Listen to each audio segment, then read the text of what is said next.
On July 20th, 2024, the Gujarati Literary Academy of North America held an inspiring event titled Ghazalni Gunjati Sargam at the ITV Gold Auditorium in Edison, New Jersey, drawing around 100 ghazal enthusiasts. The evening began with the release of Chandrakant Shah's previously unpublished poetry introduced with heartfelt remarks by Hasmukh Barot, editor of Gujarat Times. The book release was followed by soulful performance by Shobhit Desai, who paid homage to renowned Gujarati poets through a series of recitations and personal reflections. The event, masterfully emceed by Raksha Pandya, concluded with a powerful rendition of Jagjit Singh's ghazal and an original piece by Desai, earning him a standing ovation. The Academy expressed gratitude to Dr. Sudhir Parekh and COO Ilyas Qureshi and other staff of ITV Gold for their support and hospitality. Take a look. ચોપડીઓ મળે છે તો ઘેર જતા ચોક્કસ લેવાનો ભૂલશો નહીં. Thank you.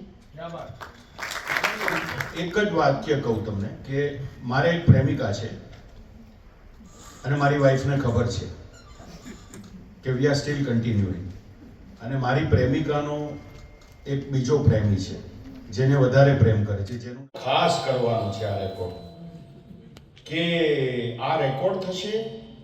આ કાર્યક્રમ મારા હિસાબે યુટ્યુબ પર મુકાશે, મારી યુટ્યુબ ચેનલ પરથી કે ક્યાંયથી પણ શેર જોજો. હવે ગઝલનો છેલ્લો શેર છે કે લાખ ભવ કુરબાન કરશું એટલા વિશ્વાસ પર કે એક તો પળ છે કે જેમાં આવનારા આપ છો અને છે પળોની વાત, પણ એને યુગો દોહરાવશે.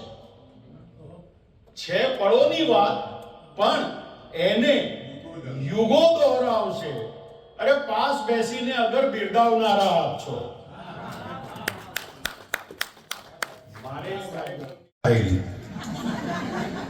સમજી ગયા તમે? એટલે આટલી તો પ્રેમિકાઓ ખરી. તો સાહેબ, હવે એ બધી પ્રેમિકાઓ આજે સપોઝ કે કોઈ એક આવી હોય અને ક્યાંક કોઈ ખૂણામાં બેઠી હોય અને મારે જો કહેવાનું હોય તો આ ગઝલનો બસ હવે પતી ગયું, એકદમ બરોબર છે, હા આઈ એમ ફાઇન. હું હાથે પકડીને ભલે મારી બોડી લેંગ્વેજ થોડી અસર થશે પણ એને વાંધો નથી, we are fine. But I think this should not go. બસ એટલી વિનંતી છે. તો સાહેબ, એ પ્રેમિકા મારી આવી છે, અહીંયા બેઠી છે, અને અત્યારે મારી જે હાલત છે એના ઉપરનો છેલ્લો શેર છે કે બધા માને છે સાગરનો કિનારો કે મેળવ્યો છે મેં, અને હું છું કે જીવન નાવ રેતીમાં ચલાવું છું, અને મિલન એનું હવે આવી સભામાં થાય છે બેફામ. મિલન એનું હવે આવી સભામાં થાય છે બેફામ. હવે વાતો નથી કરતો, હવે ગઝલો સુણાવું છું. આ બેફામ સાહેબ, આ બેફામ. કયો બેફામ? કેવો બેફામ? કે આ જો આ છે ને, આ મજાની વાત એ છે કે રક્ષાબેને બોટલ ખુલ્લી રાખી છે. ક્યાં વાત? કેવો બેફામ?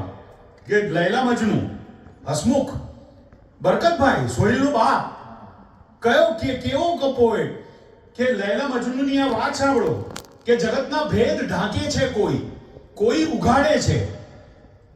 જગતના ભેદ ઢાંકે છે કોઈ ઉઘાડે છે. ધરે છે હુસ્ન પડદાઓ, મોહબ્બત વસ્ત્ર ફાડે છે. મજનુ વસ્ત્ર ફાડે છે અને લૈલા પોતાના ચહેરા ઉપર બુરખો ધારણ કરે છે. જગતના ભેદ ઢાંકે છે કોઈ ઉઘાડે છે. ધરે છે હુસ્ન પડદાઓ, મોહબ્બત વસ્ત્ર ફાડે છે. તમારા પ્રેસિડેન્ટ બાઇડન સાહેબથી લઈને કે એરપોર્ટ ઉપર પેલા ચેકિન પેલો $1 આપણે આપીએ કે $2 આપીએ તો એ એન્ટ્રન્સ ઉપર જ લઈ લે. એને કોણ કહેવાય? કેવું ચેકિંગ કહેવાય? પેલો ફાસ્ટ ચેકિંગ જે થાય કે જે ત્યાં આગળ હા યસ, એ જે હોય તે.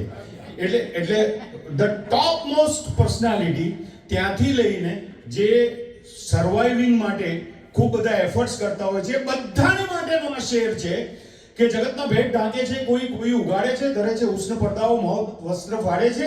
પુરુષાર્થી લલાટે જે રીતે પ્રસ્વેદ પાડે છે, પુરુષાર્થી લલાટે જે રીતે પ્રસ્વેદ પાડે છે, ઘણા પ્રારબ્ધને જળ છાંટીને એમ જ જગાડે છે.